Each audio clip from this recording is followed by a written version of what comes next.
Allez, bonjour à tous et bienvenue dans cette nouvelle vidéo. Aujourd'hui, je vais vous parler d'une petite méthode qui est pas très connue mais qui est quand même assez intéressante pour résoudre pas mal de problèmes. Alors cette méthode, elle est utilisée, ou elle peut être utilisée par exemple pour faire de la planification, pour faire par exemple de la planification de départ d'avion. Imaginons, on ne peut pas avoir deux avions qui décollent au même moment sur la même piste. C'est vrai que c'est quand même pas mal parce que sinon ils risquent de se foutre sur la gueule. Et il peut y avoir aussi d'autres problèmes, notamment par exemple pour résoudre des problèmes qui sont dans des jeux, ou alors pour vérifier si quelque chose est bien vrai ou non. Cette technique-là, qui permet de modéliser pas mal de problèmes, c'est ce qui s'appelle la modélisation SAT. La modélisation SAT, rapidement, qu'est-ce que c'est? C'est une modélisation donc, qui permet de représenter un problème et de trouver une solution, où on va utiliser uniquement des variables booléennes pour décrire notre problème. Donc des variables booléennes, c'est-à-dire des variables qui sont uniquement évaluées à vrai ou faux. Et ces variables, elles devront respecter des conditions qu'on va appeler des clauses, et ces ensembles de clauses et ces ensembles de conditions qui découlent en fait de notre problème doivent être toutes vraies, c'est-à-dire qu'il doit y avoir des variables qui permettent de vérifier ces clauses et que ces variables soient évaluées à vrai. Alors, je vais vous montrer un petit exemple. Par la même occasion, je vais vous montrer ça en Python. Donc tout d'abord, on va importer quelques librairies. Donc j'aurai besoin de time, random, from copy, import deep copy. Donc ça, c'est pour faire des copies indépendantes d'objets, notamment de listes. Et random et time, c'est pour random, c'est tout ce qui est lié en fait à l'aléatoire. Et le time, ça nous servira pour compter en fait, calculer le temps d'exécution de différents algorithmes et de les comparer avec la modélisation SAT, qui nous permet en fait de résoudre des problèmes très rapidement, comme vous le verrez. Et ensuite, pour pouvoir faire cette modélisation SAT, on va utiliser en fait une librairie qui existe déjà en Python qui permet de modéliser ça, c'est PySat. Donc on va faire from pysat.solvers import solver et from pysat.formula import cnf. Alors n'oublie pas d'exécuter ça, nickel. Et je vais vous montrer un premier exemple. Alors cet exemple, il est un peu bateau, mais c'est pour essayer de comprendre l'idée. Donc je vous rappelle, la modélisation SAT, c'est vous avez un problème, et ce que vous allez faire, c'est que vous allez modéliser en fait avec un ensemble de clauses, et ces clauses ne vont contenir que des variables booléennes. Et ici, ce qu'on va faire, c'est qu'on va avoir une forme CNF, c'est-à-dire que chaque clause, ce sera une disjonction de variables booléennes. Une disjonction de variables booléennes, ça veut dire quoi? Ça veut dire que pour que cet ensemble en fait de variables booléennes soit évalué à vrai, il faut qu'il y ait au moins une variable qui soit évaluée à vrai. Donc voilà comment ça va se présenter. On va tout d'abord avoir une instance de notre solver, donc c'est-à-dire c'est l'algorithme en fait qui va trouver une solution à partir d'une modélisation SAT, donc c'est-à-dire à partir d'une modélisation où toutes nos variables sont des variables booléennes. Alors imaginons nous avons trois variables qui sont des variables booléennes. Alors je les représente avec des chiffres. C'est vrai que c'est peut-être pas très intuitif parce que je vous ai dit booléen, donc c'est vrai ou faux, mais en fait il faut une manière pour les représenter, donc je vais les représenter avec des chiffres. Si par exemple la variable x1 qui est représentée par 1, on a juste 1 en solution, ça veut dire que cette variable est évaluée à vrai. Si c'est écrit -1, ça veut dire qu'elle est évaluée à faux. Voilà, donc pareil pour même raisonnement pour les autres variables. Ensuite on va voir nos clauses. Donc nos clauses c'est les suivantes, c'est-à-dire que on veut que x2 ou non x2 soit évalué à vrai, donc non x2 c'est l'opposé en fait de x2, donc si x2 est à vrai, non x2 est à faux. Ensuite on veut aussi que x2 ou x3 soit évalué à vrai. Donc ça veut dire quoi? Ça veut dire que si on regarde juste ici, ça doit être vrai, et si on regarde ensuite ici, ça doit être égal à vrai. Enfin ça doit être évalué à vrai. Et enfin on a une autre clause qui est non x1 ou non x3.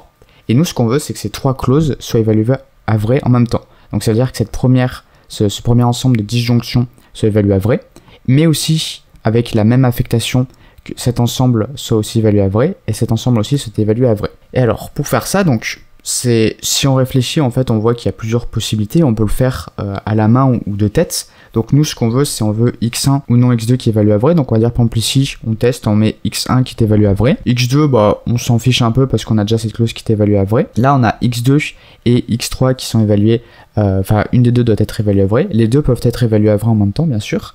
Là, on va dire, par exemple, x2 sera évalué à vrai, donc ça fonctionne toujours ici parce qu'on a x1 qui est évalué à vrai, donc x1 ou non x2 c'est toujours vrai. Et ensuite ici on a non x1, donc non x1 ça va être à faux, donc il faut que non x3 soit évalué à vrai.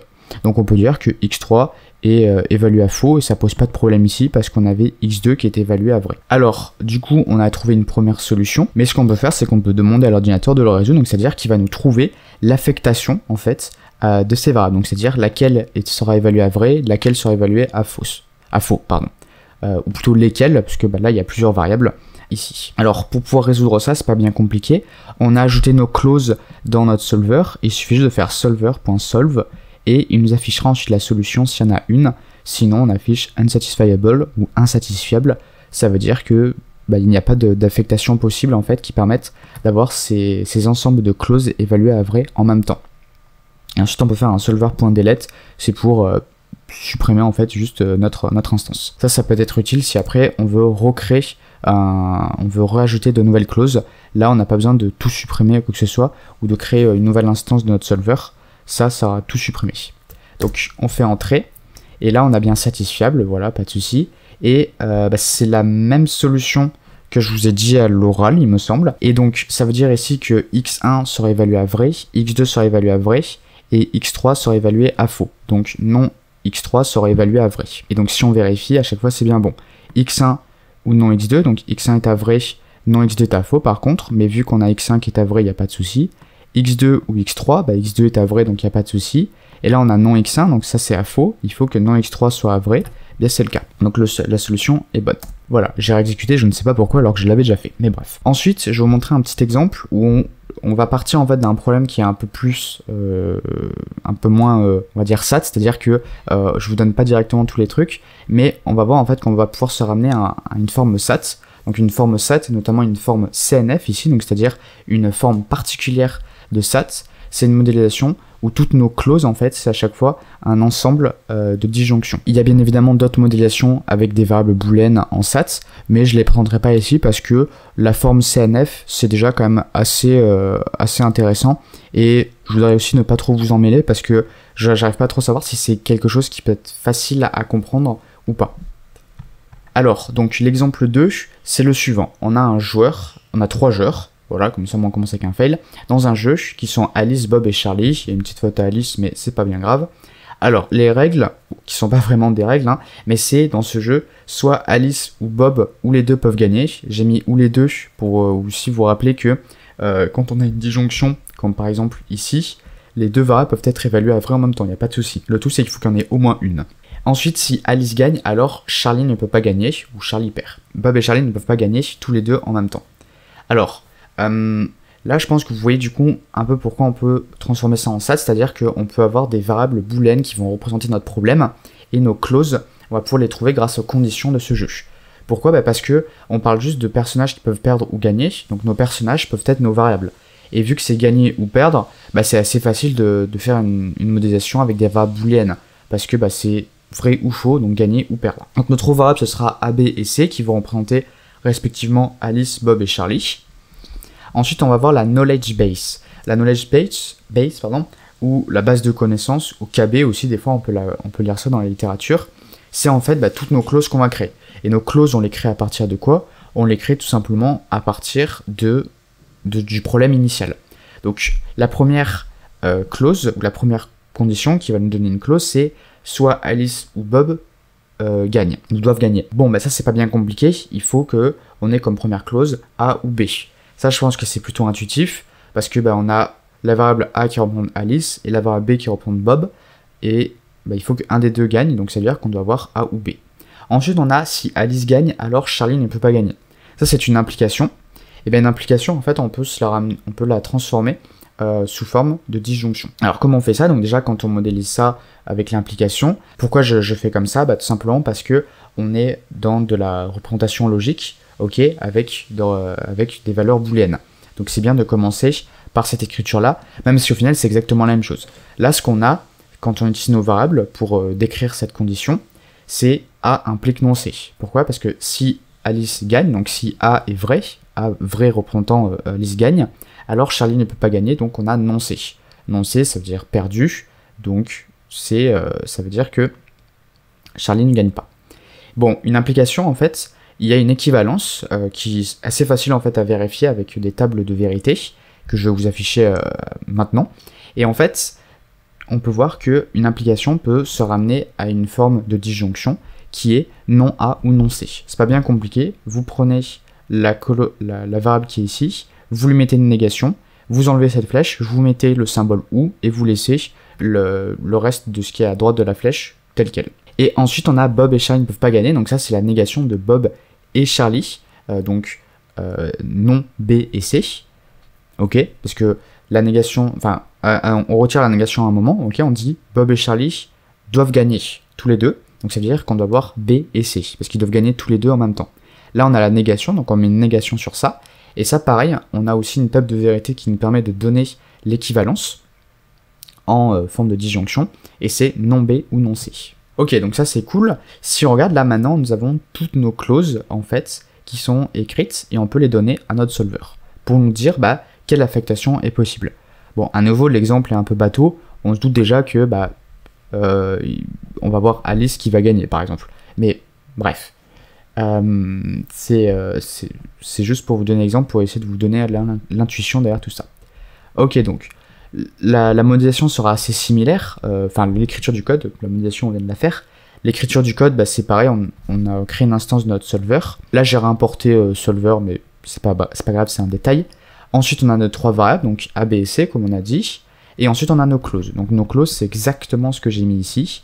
A, B, non A, non C pour les deux premières clauses et non B, non C pour la troisième et dernière clause. C'est vrai que j'ai pas trop parlé de comment on ajoute nos clauses, mais c'est donc une liste avec nos variables, et nos variables on les sépare avec des virgules parce que c'est une liste en Python. Et pour dire que on veut la négation d'une variable ou l'opposé, c'est tout simplement en mettant un moins auparavant, juste avant la variable. Ok, et ensuite l'affichage, donc c'est le même, on fait un solver.solve pour vérifier si on a une solution. Et si on en a une, alors on affiche satisfait, donc ça c'est bon, et on récupère le modèle, c'est-à-dire en fait l'affectation des valeurs à chacune de nos variables. Et ensuite j'ai fait un petit affichage pour dire du coup quel personnage gagne et quel personnage perd. Voilà, donc on a Alice qui gagne, Bob et Charlie perdent. Et donc si on vérifie ça, à chaque fois on va vérifier avec nos conditions. Donc on a Alice ou Bob doivent gagner, donc vu que Alice est évaluée à vrai, on sait que ça c'est bon. Ensuite on a si Alice gagne, Charlie perd. Donc qui équivalent à non A, non C. Donc là, le non A est évalué à faux, donc il faut que non C soit évalué à vrai. Eh bien, c'est le cas ici, ok, parce que la deuxième variable est évaluée à faux. Donc non faux, ça fait vrai. Et ensuite, on a celle-là, on sait déjà qu'elle est vraie, même sans regarder non B, parce que on a non C qui est évalué à vrai. Ok, à présent, on va tester le SAT sur un autre problème, qui est un problème un peu plus poussé, qui est le Sudoku. Et cette fois-ci, on va comparer la résolution SAT, le temps d'exécution, pour qu'il nous trouve une solution, avec d'autres algorithmes, pour vous montrer l'efficacité du SAT. Alors, ce qu'on va avoir, pour faire notre Sudoku, on va avoir deux fonctions, qui sont des fonctions assez basiques si vous avez déjà codé du Sudoku. C'est une fonction qui permet de vérifier si une valeur qu'on veut placer, elle est valide, c'est-à-dire que cette valeur n'existe pas déjà dans la ligne, la colonne ou la subbox, enfin vous savez la sous-grille 3x3 où on veut placer cette valeur. Donc ça c'est pas bien compliqué, on regarde tout d'abord est-ce que cette valeur existe dans la ligne où on la met et ensuite dans la colonne. Si c'est le cas, alors on renvoie faux pour dire que ce numéro ne peut pas être placé, il n'est pas valide. Et ensuite on fait pareil pour la subbox où en fait ce qu'on fait c'est qu'on va récupérer les valeurs qui sont autour pour trouver la sous-grille en fait de l'endroit où peut être placée cette valeur. Donc les paramètres ici c'est grid, row, call et num. Donc grid c'est tout simplement la liste en fait qui est une liste de listes représentant notre Sudoku. Donc notre grille de Sudoku soit représentée sous forme de liste, donc c'est-à-dire la première liste qui va contenir 9 valeurs qui représente la première ligne comme celle-ci. La deuxième liste va représenter la deuxième ligne, etc. Check grid. Donc ce qu'on fait, c'est qu'on va faire une copie indépendante de notre liste, ou notre grille. Alors pourquoi on fait ça? Parce que vous allez voir, en fait, c'est parce que je vais modifier un peu les valeurs temporairement et je veux pas que ce soit affecté sur grid parce que ça peut poser un peu des problèmes. Et ce que je vais faire, c'est que pour chaque valeur, je vais regarder si elle n'est pas égale à 0. Donc 0, ça veut dire que ça représente une case vide. Donc ça veut dire que la grille n'est pas bonne parce qu'il y a une case qui n'est pas remplie. Et ensuite, les cases qui sont remplies, je vais vérifier chacune de ces cases. Alors comment on fait ça? C'est pas bien compliqué. On parcourt donc toutes les valeurs de grid. Donc pour cela, on fait for row in range 9, for call in range 9. Et ensuite, on récupère la valeur à chaque fois. Si la valeur est à 0, on renvoie faux. Sinon, ce qu'on fait, c'est qu'on va la mettre à 0, cette case. Pourquoi? Parce qu'en fait, là, je vais faire ensuite un isValid. Le isValid, il va regarder si dans la grille, le numéro existe déjà ou pas, enfin dans la ligne, colonne ou la sous-grille. Le truc c'est que si je l'enlève pas, du coup il va me dire que c'est pas valide parce qu'il a déjà trouvé ce numéro. Sauf qu'en fait ce numéro peut être le numéro, enfin la case en fait que je suis en train de vérifier. Ce qui fait que j'ai besoin de le mettre à 0. Voilà, et donc par contre si cette case est mise à 0 et qu'il trouve sur cette ligne, cette colonne ou dans la sous-grille le même numéro, là c'est problématique. Et ensuite une fois que j'ai vérifié cette validité, je remets la valeur originale évidemment. Et si à la fin de ces boucles je n'ai pas eu de problème, je n'ai pas fait de return false, alors je renvoie true, je renvoie vrai pour dire que la grille est bien valide. Ok, donc on exécute ça aussi, et ensuite on va commencer nos algorithmes. Alors le premier algorithme c'est l'algorithme brute force, ou brute force, c'est tout simplement l'algorithme où on va énumérer toutes les possibilités, et on va regarder chaque possibilité et on va voir s'il y en a une qui nous donne une bonne solution. Ici il nous donne la bonne solution, donc c'est-à-dire qu'il nous renvoie vrai quand on appelle check grid, eh bien on va récupérer cette solution et on va la renvoyer pour nous dire voilà, on a trouvé la solution pour résoudre le sudoku dans cette grille. Ok, alors ça c'est pas trop compliqué, c'est pas le plus important. On a import itertools qui va nous permettre de faire l'énumération en fait de toutes les possibilités. On a un start time et end time ici qui nous permet en fait de calculer le temps d'exécution de ce bloc. Ok, donc ça va nous donner le temps au moment où cette fonction sera appelée, et ça va nous donner pareil le temps où cette ligne de code sera exécutée, et là time.time ça sera rappelé, donc ça nous redonnera le nouveau temps quand cette ligne de code sera exécutée. Ce qui veut dire que si on fait la différence des deux, on aura le temps qui sera passé pour exécuter ce bloc de code ici. Et ce temps est donné en secondes. Qu'est-ce qu'on va faire? Ce qu'on va faire, c'est qu'on va récupérer toutes les positions qui sont vides, donc c'est-à-dire toutes les valeurs qui sont à 0. Et ce qu'on va faire, en fait, c'est que pour chacune de ces valeurs, on va énumérer toutes les possibilités. C'est-à-dire qu'on va donner les 10 chiffres possibles, enfin les 9 chiffres qui sont possibles, pardon, dans chacune de ces cases. Et ensuite, ce que l'on va faire, c'est que on va parcourir donc toutes les valeurs et on va les affecter donc dans une nouvelle grille. Et cette grille, ensuite, on va vérifier si elle est bonne ou pas. Donc, ça veut dire quoi, tout ceci? Ça veut dire que on va avoir en fait une première génération de valeurs possibles pour chaque case en fait qui sont dans empty positions. Donc par exemple on va dire, il va nous dire première case on met 1, la deuxième case on met 1, la troisième case vide on met 1, etc. Donc il n'y aura que des 1, donc on va tester celle-là. Est-ce que c'est bon? Non, très certainement non. Donc on va tester ensuite un autre truc différent. Donc par exemple la première case elle va pas avoir 1 mais elle va avoir 2, et toutes les autres cases vides vont avoir 1. Voilà, et donc il va tester cette nouvelle grille, et ça va pas être bon, donc il va tester une nouvelle grille qui aura été générée par itertools.product, et jusqu'à arriver à une solution où on respecte bien en fait les règles du sudoku, donc c'est à dire qu'on a check grid qui nous renvoie vrai, et à la fin on renvoie la solution s'il y en a une, sinon on renvoie none. Ok, donc ensuite on a l'algorithme local search. Donc local search, c'est de la recherche locale. Le but de la recherche locale en fait, c'est on part d'une solution qui peut être intéressante, mais qui n'est pas optimale. Donc c'est-à-dire dans notre cas ici, on n'a pas le sudoku qui est au complet. Donc c'est-à-dire par exemple, on a la grille initiale, et ce qu'on veut faire ensuite, c'est on va ajouter un nombre. En fait, ce qu'on va faire, c'est qu'on va regarder une solution voisine, on appelle ça, et cette solution voisine, on va voir si elle nous permet d'améliorer notre solution actuelle. Donc la solution à une solution meilleure, ça veut dire quoi? Ça veut dire une solution où on a ajouté par exemple un chiffre, et ce chiffre ne pose pas de conflit et nous permet de nous rapprocher donc de la solution optimale. Alors comment ça fonctionne plus précisément? Ce qu'on va faire ici, c'est tout d'abord on va générer en fait des nombres aléatoires pour les valeurs qui sont vides en fait. Ensuite, ce qu'on va faire, c'est qu'on va calculer le conflit, donc c'est-à-dire combien il y a de conflits, combien il y a de duplicata, par exemple combien il y a deux fois le même chiffre dans la même ligne, la même colonne et dans la même subbox. Et ensuite, ce qu'on va faire, c'est qu'on va prendre deux valeurs de deux cases différentes au hasard et on va les échanger. Et ce qu'on va faire, c'est qu'on va regarder si ça réduit le nombre de conflits ou pas cet échange. Et si ça réduit le nombre de conflits, ça veut dire qu'on s'améliore un petit peu, on trouve une solution qui est meilleure. Et donc on va prendre cette nouvelle grille et on va recommencer l'échange de deux cases. Et ça évidemment, il faut mettre une limite d'itération, puisqu'on ne peut pas faire ça à l'infini, sinon le code risque de jamais s'arrêter. Donc on met un nombre limite d'itération, donc un nombre limite d'échange en fait de deux cases. Et ça c'est fait grâce à cette boucle for. Voilà, et ensuite on envoie la grille à la fin. Donc ça ne garantit pas de trouver la grille du sudoku qui est valide, parce que même après 100 000 échanges de deux valeurs au hasard, peut-être qu'on n'aura toujours pas trouvé. Spoiler, on n'aura pas trouvé. Alors ensuite, on a backtracking, donc ça c'est assez similaire aussi à du local search, à de la recherche locale. C'est assez similaire aussi au brute force. L'idée c'est, on va tester en fait toutes les valeurs possibles, mais ce qu'on va faire c'est que dès qu'on va trouver que ajouter un chiffre n'est pas bon, on va s'arrêter, on va pas continuer avec cette solution, on va revenir à avant. C'est-à-dire, c'est pour ça qu'on dit revenir sur nos pas. Qu'est-ce que ça veut dire? C'est-à-dire, imaginons que vous avez une grille, vous ajoutez le chiffre 5. Ok, donc admettons, avant ce chiffre 5, la grille est valide dans le sens où il n'y a pas de conflit, mais il manque des cases à remplir. Vous ajoutez le chiffre 5. Le chiffre 5, dans cette case, c'est bon, il n'y a pas de souci. Vous décidez donc sur l'autre case suivante qui est vide, d'ajouter 8. 8 par contre, ça pose problème.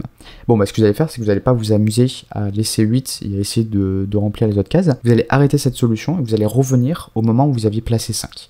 Et ce que vous allez faire, c'est que vous allez dire, bah ok, 5 c'est bon, est-ce que à la place de mettre 8 dans cette deuxième case vide, on peut mettre 7? Oui, non, oui, bah alors on va continuer, on va prendre cette nouvelle grille et on va trouver une nouvelle case vide. Si 7 ça ne fonctionne pas non plus, alors on recommence, on change la valeur 7 par une autre valeur. Alors comment on va faire ça? On va faire une fonction solve qui va parcourir et énumérer en fait tous les chiffres possibles pour chaque case. Donc on fait for row in range 9, for call in range 9. Si la case est vide à cet endroit-là, bah, ce qu'on va faire, c'est qu'on va tester tous les chiffres possibles, donc les chiffres de 1 à 9, et on va vérifier. Si ajouter ce chiffre fait que la grille reste valide, alors on ajoute ce chiffre dans la grille, et ensuite ce qu'on fait, c'est qu'on va rappeler solve. Vous voyez cette idée, donc je vous disais on va ajouter, on va des fois arrêter une solution, on va revenir en arrière, c'est grâce à cet appel récursif, c'est-à-dire qu'on va tester si ça fonctionne. Et si ensuite cette fonction nous renvoie vrai, ça veut dire qu'on a trouvé une grille qui est valide, donc on renvoie true. Sinon, ça veut dire que c'est pas bon, ça veut dire qu'on n'a pas trouvé quelque chose de valide, donc on va faire grid row call égale à 0, et à la fin, on va renvoyer false ici. Et à la toute fin, on renvoie vrai une fois qu'on a trouvé une solution. Ok, donc ça c'est cool, j'exécute aussi, et maintenant, nous avons le code pour la modélisation stats. Alors, comment ça va fonctionner tout ceci? Tout d'abord, on va avoir une fonction qui va nous permettre de représenter nos variables. Donc en fait, nos variables, on va en avoir plein. Ce qu'on va faire, c'est que il nous faut des variables pour représenter notre problème. Alors, quelles variables il nous faut? Bon, il nous faut des variables pour représenter en fait nos chiffres dans nos grilles. Donc, ça veut dire que, par exemple, le chiffre 1, dans la case 1, donc dans la case qui a la ligne 1, colonne 1, il lui faut une variable qui le représente. Mais il faut aussi une variable qui représente le chiffre 2 dans cette même case. Donc en fait, pour chaque chiffre de chaque case, il va nous falloir une variable. C'est-à-dire que pour chaque case, il va nous falloir 9 variables. Une variable pour chaque chiffre. Pourquoi? Parce qu'en fait, on va utiliser ces variables pour dire est-ce que si cette variable est évaluée à vrai, ça veut dire que ce chiffre est dans cette case. Si c'est évalué à faux, ça veut dire que ce chiffre n'est pas dans cette case. Donc pour pouvoir faire une représentation, on peut faire une petite formule comme celle-ci. Ensuite, on va avoir solve sudoku. Ensuite, là, on a des print et tout. Ce qu'on peut mettre aussi, c'est print solve with set solver. Voilà. C'est un petit print, on s'en fiche. Ensuite, on va avoir une instance de notre solver. Donc, là, fois-ci, j'ai pris CNF, c'est pas bien différent. Ensuite, ce qu'on va faire, c'est qu'on va faire toutes nos clauses. Donc, la première clause, enfin, le premier ensemble de clauses découle en fait de la première règle. La première règle, c'est quoi? C'est chaque case doit contenir au moins un nombre. Ça, c'est un peu bête de le mettre, vous vous dites peut-être, mais en fait, c'est assez important parce que sinon, comment il fait l'affectation en fait? Eh bien, ce qu'on doit faire en fait, c'est qu'on va devoir mettre pour chaque case en fait une disjonction avec l'ensemble en fait des variables qui représentent les chiffres dans cette case. Donc ça veut dire que, par exemple, dans la case à la ligne R colonne C, il nous faut soit que le chiffre 1, enfin la variable qui le représente soit évaluée à vrai, ou la variable 2 soit évaluée, ou la variable qui représente le chiffre 2 soit évaluée à vrai, ou la variable qui représente le chiffre 3 soit évaluée à vrai, etc. jusqu'à 9. Donc ça va nous garantir d'avoir au moins un chiffre dans chaque case. Le problème, c'est que là, vu que c'est une disjonction, ça veut dire qu'on peut avoir plusieurs chiffres qui sont évalués à vrai, donc ça veut dire qu'on peut avoir plusieurs chiffres qui sont dans la même case. Donc ça pose problème. Et bien en fait, ce qu'on va faire, c'est qu'on va utiliser les autres clauses, enfin les autres règles, qui sont que chaque chiffre doit apparaître au plus une fois dans chaque ligne. Donc ça veut dire quoi? Ça veut dire que sur une ligne donnée, donc vous voyez par exemple la ligne R, on ne peut pas avoir en fait le même chiffre dans la colonne C1 et C2. Ok? Ça veut dire qu'on ne peut pas avoir par exemple 3 dans la même ligne à 2 colonnes différentes. Bon, et ben ça, qu'est-ce que ça veut dire? Et ben on peut le faire comme ceci, donc on va faire pour chaque ligne, pour chaque chiffre et pour chaque colonne C1 et C2, on va mettre la clause suivante, varnum, enfin moins varnum, donc non varnum RC1N, donc le chiffre N à la ligne R colonne C1, ou non varnum non-varnum RC2N. Ça veut dire quoi? Ça veut dire en fait que cette clause, ça nous indique qu'on ne peut pas avoir en fait 2 fois le même chiffre à 2 endroits différents sur la même ligne. Et ensuite ce principe est le même aussi pour les colonnes, où on doit voir au plus chaque chiffre une fois dans chaque colonne, et pareil pour les subgrids comme ceci. Et ensuite il faut penser à ajouter aussi des clauses pour dire il y a des cases en fait qui ont déjà des chiffres, et donc ça c'est pas bien compliqué, on va faire une clause pour chaque case qui a un chiffre. Pourquoi? Tout simplement parce qu'en fait on doit mettre dans cette clause uniquement la variable en fait qui représente ce chiffre, pas l'ensemble en fait de nos variables dont on sait qu'elles sont déjà évaluées à vrai, parce qu'en fait on veut être sûr que toutes ces variables soient vraies à chaque fois. Il ne faut pas qu'il y en ait au moins une qui soit évaluée à vrai, il faut que exactement toutes soient évaluées à vrai. Donc c'est à dire par exemple si dans la première case il y a le chiffre 1, il faut que cette variable qui la représente soit évaluée à 1. Si dans la case on va dire 25 il y a aussi un chiffre 5, il faut que ce chiffre 25, la variable qui le représente, soit aussi évaluée à vrai. Mais les deux doivent être évalués en même temps, évalués à vrai en même temps, donc il nous faut une clause pour chacune de ces variables. Voilà, et ensuite on prend le solver que l'on veut, donc on utilise par exemple le glucose 4, qui est un solver en fait qui permet de résoudre ce type de problème SATS, et on ajoute nos formulas, enfin nos clauses, pardon, et ensuite on fait le calcul du temps pour qu'il nous résout le problème. Et après ce qu'on va faire c'est que on va stocker dans la grille la solution qu'il nous a donnée. Donc ce qu'on va faire en fait c'est qu'on va prendre les variables qui sont évaluées à vrai, et en faisant on va dire un peu une inversion de cette formule, on va retrouver le chiffre qui est représenté par la variable qui est évaluée à vrai, grâce à cette formule ici. Et ensuite ce que l'on fait c'est qu'on ajoute cette valeur dans notre grille solution. Et c'est bon, voilà. Donc là on a une première grille, donc ça c'est la grille de base, vous voyez.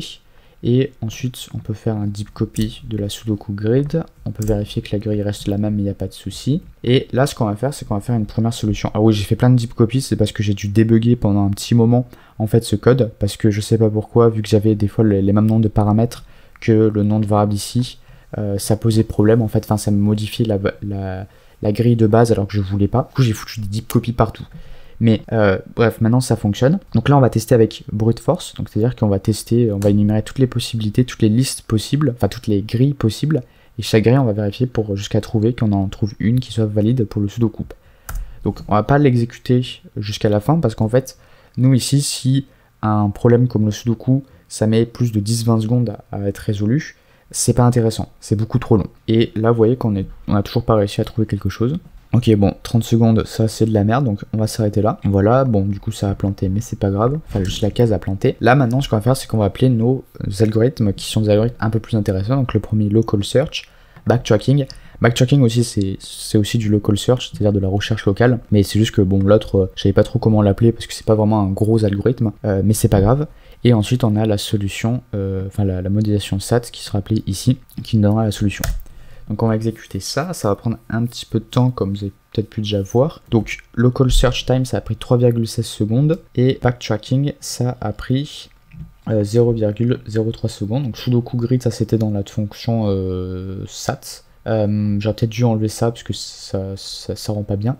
Enfin c'est un peu confus je pense, mais c'est pas trop grave. Et SAT ça a été, il a résolu il a trouvé la solution en 0,0 secondes. Bref, quelque chose de très très rapide. Si on regarde les grilles rapidement, alors qu'est-ce qu'on a? On voit que dès la première ligne, il y a un problème parce qu'il y a 2,7 et 2,1, plus 2,5. Enfin bref, c'est pas bon. Ensuite, si on regarde les autres ont l'air un peu mieux. Ce qu'on va faire, c'est qu'on va appeler en fait notre fonction checkGrid pour vérifier si elles sont bonnes ou pas. Donc local search c'est faux et backtracking et SAT encoding, donc modélisation SAT, les deux sont à vrai. Donc ça c'est cool. Local search c'est à faux, c'est pas étonnant parce que je vous l'avais dit. On a un nombre maximum d'itérations, donc un nombre maximum en fait d'échanges de deux valeurs, ce qui ne nous garantit pas forcément de trouver la solution optimale. Ça c'est bon, maintenant on va passer à un problème qui est un peu plus dur, qui est le n-queen completion. Le n-queen completion, c'est pas bien compliqué, je vais vous montrer un exemple. Donc imaginez vous avez un tableau comme ceci, ou je sais pas, on pourrait dire un échiquier, et en on a des queens qui sont déjà préplacées. Et ce qu'on va faire en fait, c'est qu'on va mettre une dame sur chaque ligne et il faut qu'il y ait ce soit de telle sorte qu'il y ait une dame donc sur chaque ligne. Il y en a une aussi sur chaque colonne, mais il ne faut pas que les dames en un seul coup puissent manger une autre dame. C'est-à-dire par exemple, imaginons je mets une dame ici, et bien là ça veut dire que ça ne marchera pas parce que en fait elles peuvent se manger les deux ici. Donc sur des petits échiquiers comme ça, des petits tableaux, c'est pas trop compliqué, mais déjà ça peut devenir un peu compliqué parce qu'en fait il faut vérifier les diagonales plus colonne du dessus et d'en dessous, enfin le dessus et l'en dessous, et après il faut vérifier sur la ligne qu'il n'y ait pas une autre dame. Donc ça c'est un affichage que j'ai fait avec cette petite fonction. Ensuite là on a ici la taille de l'échiquier et la position en fait des dames qui sont déjà préplacées. Et ce qu'on va faire c'est qu'on va tester nos algorithmes et comparer leur vitesse pour savoir lequel est le plus rapide. Alors verify solution, donc ça c'est une fonction avec un paramètre n qui ne sert à rien, c'est bien ça. Et ensuite on a ici donc on a en fait des sets où ce qu'on va faire c'est que on va stocker en fait les positions des dames en fait qu'on connaît déjà. Et ce qu'on va faire c'est que lui on va stocker en fait les positions des lignes des dames qu'on connaît déjà, lui des colonnes et lui des diagonales positives et négatives. Donc des diagonales positives c'est celle-là, ok, et diagonales négatives c'est celle-là. Et si on trouve si on a une nouvelle dame en fait, si on se rend compte que sa ligne ou sa colonne ou sa diagonale est en fait une valeur présente dans un de ces sets, ça veut dire en fait qu'il y a une autre dame qui est sur la même ligne ou colonne ou diagonale. Donc ça c'est pas bon. Les queens, donc ce sera comme les listes pre-placed queens, ce sera une liste de tuples où chaque tuple indique une coordonnée de notre dame. Alors, donc ça c'est juste pour vérifier, s'il y en a une qui est sur la même ligne, colonne ou diagonale, ça veut dire que c'est pas bon, donc on renvoie faux, et à la fin on renvoie vrai. Et à chaque fois qu'on a vérifié une dame, on va ajouter ces coordonnées dans nos sets ici. Ensuite, on va faire la modélisation avec sats. Donc, comme d'hab, on va avoir une fonction pour représenter les variables en fait. Donc là, nos variables, c'est quoi? C'est un peu similaire au sudoku, c'est pour chaque case, est-ce que on a une dame ou pas? Ok, donc ça veut dire est-ce que à la colonne I, la ligne I colonne J, est-ce que cette case-là a une dame ou non? Donc là, c'est pas bien compliqué pour voir. Je pense que c'est un peu plus simple peut-être que le sudoku, parce que le sudoku, il y avait plus de chiffres. Là, c'est on doit placer sur des cases, est-ce que cette case, elle a une dame ou pas? Ensuite, là, on a placé, on a mis un paramètre n est pre-placed queens, parce qu'en fait, on veut savoir quelle est la taille de notre échiquier, parce que c'est ce qui va déterminer le nombre de dames qu'on doit placer. Ok, donc de taille n, ça veut dire qu'il a n lignes, n colonnes, donc il faut qu'on place n dames. Et ça, c'est en fait les dames qui existent déjà, il faut penser à les ajouter dans nos clauses. Alors, comment on fait? Donc, ce qu'il faut, tout d'abord, c'est qu'il faut que chaque ligne ait exactement une dame. Donc exactement une dame, c'est pas bien compliqué, ça veut dire que sur la ligne I, il faut que soit à la première case on ait une dame, ou alors à la deuxième, ou alors à la troisième, ou alors à la quatrième, ou alors à la cinquième, etc. jusqu'à n. C'est la première clause, et donc en fait, on va jouer un peu comme le sudoku, c'est-à-dire qu'on veut au moins une dame, et on veut au plus une dame sur la même ligne. On ne peut pas avoir sur une ligne I deux cases en fait, différentes évidemment, qui sont évaluées à vrai en même temps. Donc ça c'est un at most, on appelle ça aussi comme condition, et donc c'est fait comme ceci. C'est-à-dire que pour chaque ligne I, on prend deux valeurs J qui ne doivent pas... Alors j'ai pas vérifié qu'elles devaient être à vrai, on vérifie si que ces deux valeurs ne sont pas évaluées à vrai, parce que si c'est le cas, ça veut dire qu'on a deux dames sur la même ligne I, et ce qui n'est pas bon. Et en vrai, je vous ai dit que je vérifie pas que J1 et J2 sont différents. En fait, si, parce que je fais là le deuxième parcours de J1 plus 1. Donc en fait, si, il faut quand même vérifier que J1 et J2 sont bien différents, parce que sinon ça pose problème en fait. Donc oubliez ce que je vous avais dit. Ensuite, là ce qu'on fait, c'est que je fais le même principe pour les colonnes. Donc c'est-à-dire que sur une colonne J, on ne peut pas avoir deux cases qui ont une dame. Et ensuite, il faut faire aussi le même principe pour les diagonales, donc c'est-à-dire que on ne peut pas avoir deux dames dans la même diagonale, donc positif et négatif, donc c'est-à-dire positif, c'est-à-dire une diagonale comme ceci, donc qui part du haut vers le bas, et une diagonale négative qui commence du bas et qui va vers le haut. Et alors là, ce qu'il faut, il ne faut pas qu'il y ait une dame dans chaque diagonale, d'accord? Donc c'est pour ça que je n'ajoute pas des clauses comme celle-ci, c'est-à-dire que je prends pas une diagonale et j'ajoute en fait une disjonction de clauses. Là, ce que je veux, c'est que je veux qu'il n'y ait pas deux diagonales dans deux dames dans la même diagonale. Donc j'ajoute en fait le type de clause comme ici. Et ensuite, j'oublie pas d'ajouter mes clauses aussi pour dire les dames qui sont préplacées, elles, il faut que les variables qui les représentent soient forcément évaluées à vrai. Ok, donc ça c'était notre fonction pour la modélisation. Maintenant on a la fonction pour résoudre le problème. Donc tout d'abord ça va appeler la modélisation, donc ça va nous renvoyer nos clauses. Ensuite on va avoir le solver qui sera appelé ici. Pareil, j'en parle pas toujours parce que c'est toujours le même code, mais je pense à appeler time.time à deux endroits différents et je fais la différence des deux pour avoir le temps d'exécution en secondes. Et j'ai pareil aussi la solution qui m'est donnée par le modèle, donc par mon solver. Et ici j'ai le stockage en fait de toutes les positions de mes dames. Et si évidemment il n'y a pas de solution, j'ai mis un else aussi pour me renvoyer none. Ok, donc ça c'est bon. Ensuite on a brute force. Bon, brute force j'y passe rapidement parce que c'est pareil, c'est j'énumère toutes les possibilités et je vérifie pour chaque possibilité est-ce qu'elle est bonne ou pas. Et c'est pas très intéressant parce que vous l'avez vu que Sudoku c'était nul. Alors donc sur un jeu comme la complétion de dames c'est pas ouf non plus. Au début il me semble que ça marche bien quand même, parce qu'il y a moins de possibilités quand même, il y a moins de combinaisons possibles qu'au Sudoku. Ensuite la backtracking c'est le même principe que tout à l'heure, c'est-à-dire qu'on va poser une dame, on va vérifier que ça fait que la solution est toujours valide. Si c'est le cas alors on va tester d'ajouter une autre dame. Si c'est pas bon alors on annule cette solution, on revient à la précédente. Sinon, on continue, etc. jusqu'à arriver à la solution optimale. Voilà, donc ça c'est bon. Et là, je vais faire un exemple donc avec brute force et backtracking et sat. Ok, donc ce que l'on va faire, c'est que je vais exécuter ce code. Donc ça, c'est l'échiquier de base que je vous avais montré, qui est de taille 9 et qui contient déjà 2 dames placées. J'ai pas utilisé le local cert là, vous savez, où je faisais l'échange de 2 valeurs. Parce qu'en Sudoku ça marchait pas. J'aurais pu le tester ici pour voir s'il était opérationnel, mais au pire, on a déjà 3 algorithmes, enfin 2 algorithmes qui sont comparés avec SAT, donc pour moi c'est suffisant. Donc là le temps d'exécution était très rapide, donc même brute force était très rapide, moins d'une seconde, donc ça c'est cool. Backtracking aussi, backtracking il a mis...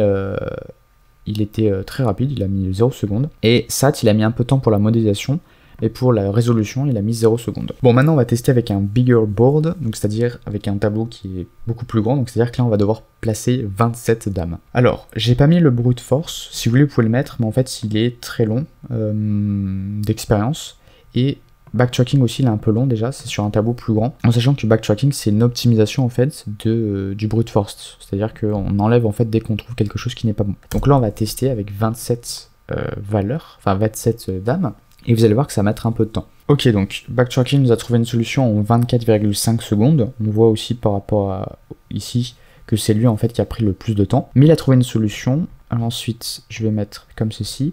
Et ça spoil un peu tout, mais c'est pas grave. Évidemment, à chaque fois, je vérifie la solution avec la fonction verify solution. Donc là, c'est bien bon. Et si on regarde rapidement, la solution est bonne. Alors ici, c'est bien bon, parce qu'en fait, vous voyez que ça, c'est la première case. Donc ça veut dire que la diagonale est bien ici, et lui il est bien décalé, ok, parce que moi je me suis fait avoir une fois, mais là c'est bien bon, c'est à chaque fois bien décalé, donc c'est pas sur la même diagonale, ok. Et ensuite backtracking il a mis 0,06 secondes pour faire la modélisation, et trouver la solution il a mis 0,002, donc c'est toujours inférieur à 1 seconde, donc ça c'est assez cool. Tandis que backtracking il a mis 24,5 secondes, donc c'est quand même assez énorme. Brute force il est là, donc si vous voulez le tester, vous pouvez le tester aussi, mais vous verrez que même au bout d'une minute, il aura toujours rien trouvé. Donc on va le laisser un peu tourner, en attendant je vais vous parler du reste. Donc ça, ici on aura un board qui est beaucoup plus grand, et je fais juste le test avec SAT, parce que on voit déjà la différence de temps d'exécution sur un tableau de taille, j'ai oublié la taille, 27 il me semble, 27, vous voyez, donc un tableau de taille 50 qui est presque 2 fois plus grand, ce sera encore plus long. Et mais là aussi vous allez voir qu'on atteint aussi les limites de SAT. Donc SAT c'est vrai que ça fonctionne mieux que pas mal d'algorithmes pour pouvoir trouver des solutions. Donc ça fonctionne en fait surtout sur des problèmes où vous n'avez pas un ensemble d'actions à prendre, c'est-à-dire commencer par une action A, puis ensuite une action B, puis ensuite une action C. C'est beaucoup plus sur des problèmes, si on pourrait dire statiques, donc par exemple une grille de Sudoku ou un planning, c'est-à-dire qu'en fait vous n'avez pas un chemin à prendre ou un chemin d'action, mais bien évidemment ça a aussi ses limites. Ça ne peut pas résoudre tous les problèmes qui existent. Par exemple, ce problème de dame, il a une limite. Vous verrez que vers 200, 250, ça commence déjà à avoir du mal à trouver la solution. Donc c'est pas un truc qui est parfait, évidemment, mais c'est quand même toujours utile d'avoir cette idée de SAT en tête quand vous avez besoin de vérifier en fait un problème ou de donner une affectation à un ensemble de quelque chose. Alors là, il est à 1 minute 22, 23, il a toujours rien trouvé. Alors, sachant que brute force, backtracking, il mettait presque 30 secondes, lui, il va mettre vraiment pas mal de temps. Je vais l'arrêter là parce que Le brute force il énumère aussi toutes les solutions, donc ça peut aussi faire saturer ma mémoire et j'ai pas envie que ça crache maintenant. Donc là maintenant on va faire avec un board de taille 50. Alors bon il y a déjà le temps d'exécution mais c'est pas grave. Ah non c'était pour taille 250 donc non c'est bon c'est bien que je recommence. Donc là vous voyez la modélisation c'est ce qui prend le plus de temps, 0,35. Mais pour résoudre le problème c'était très rapide. Maintenant on va tester avec 100 par exemple. Donc là ça va prendre un peu plus de temps, ce qui est normal puisqu'on a encore doublé la taille du problème. Mais vous voyez qu'à part la modélisation qui prend du temps, bah, la résolution est très rapide, toujours en moins d'une seconde. Et la modélisation, il faut aussi prendre en compte que c'est pas la modélisation la plus optimisée dans le sens où on utilise des listes Python et on fait avec des boucles for qui sont pas en fait les techniques qui permettent de faire un code qui compile, qui s'exécute le plus rapidement. Mais bref, ça n'empêche que ça reste très rapide, donc maintenant on va passer à 200. Là 200 ça va être un peu plus long, ce qui est normal, parce que là ça devient un problème qui est encore doublé. Donc vous voyez en fait, c'est des problèmes qui deviennent de plus en plus compliqués au fur et à mesure qu'on augmente leur taille. Et quand je dis ça devient compliqué, c'est que ça devient vraiment très compliqué. Vous voyez, si vous essayez juste d'imaginer les positions, les combinaisons possibles en fait d'affectation, c'est-à-dire sur quelle case vous mettez chaque dame, vous voyez que c'est un problème combinatoire et qui peut très vite devenir de taille exponentielle. Et donc là, si on regarde, en vrai on a un problème de taille 200, donc avec un très grand tableau, et pourtant il arrive quand même à trouver la solution en moins d'une seconde. Il y a juste la modélisation qui met un peu plus de 20 secondes, c'est un peu embêtant, mais ça n'empêche en fait que le temps de résolution en lui-même est assez rapide. Alors après là, si on calcule la différence de temps d'exécution ici avec le temps total ici, il y a une différence, c'est parce que j'ai oublié de calculer en fait le temps qu'il mettait pour nous donner la valeur de la solution. Alors c'est où? On y arrive. C'est ici.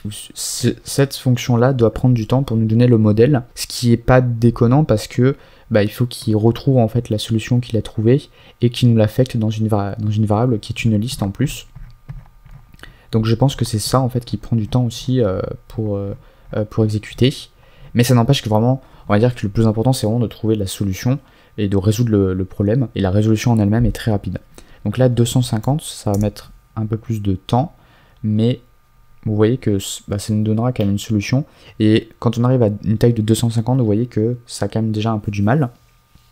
Mais vous voyez mine de rien que c'est quand même très intéressant de connaître ça parce que ça peut aller vraiment sur des problèmes assez gros.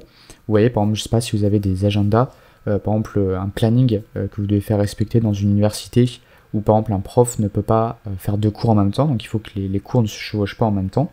Vous pouvez faire ça aussi et vous voyez que vous pouvez aller quand même avec une instance, donc une taille d'un problème qui est assez grand. Vous avez parlé aussi des avions, donc ça aussi dans le secteur aérien ça peut être utilisé. Typiquement, comment vous faites décoller des avions en sachant que il ne faut pas qu'il y ait 2 avions sur la même piste au même moment. C'est un peu con, mais c'est vrai qu'il faut l'éviter. Ça c'est pas très compliqué en fait, ça veut dire que vous faites par exemple une variable qui représente votre avion I sur la piste J à un instant T. Et ça veut dire que par exemple vous voulez que à chaque instant T, où T ça représente une heure, vous voulez qu'à chaque T, donc à chaque heure, vous ayez un avion sur chaque piste, mais vous voulez pas qu'il y en ait 2. Vous voyez que là vous revenez en fait au même type de clause qu'on a utilisé pour le jeu des dames et pour le sudoku. Voilà, donc pour un problème de taille 250, on est quand même à nouveau sur une solution qui est trouvée en moins d'une seconde, donc on est maintenant sur quand même un peu plus d'une demi-seconde, et le temps de modélisation prend pas mal de temps, donc qui n'est pas non plus à négliger. Mais voilà, c'est pour vous montrer que on peut très vite monter sur des problèmes beaucoup plus lourds, beaucoup plus gros, contrairement aux autres algorithmes. Après évidemment qu'il y a des algorithmes qui battent aussi SAT pour certains trucs, parce qu'il y a des algorithmes qui sont beaucoup plus spécialisés, mais c'est toujours bien d'avoir ça dans sa boîte à outils. Cette vidéo touche à sa fin. Si vous avez des questions supplémentaires, n'hésitez pas à les laisser dans les commentaires. Et moi sur ce, je vous dis portez-vous bien et à une prochaine. Salut.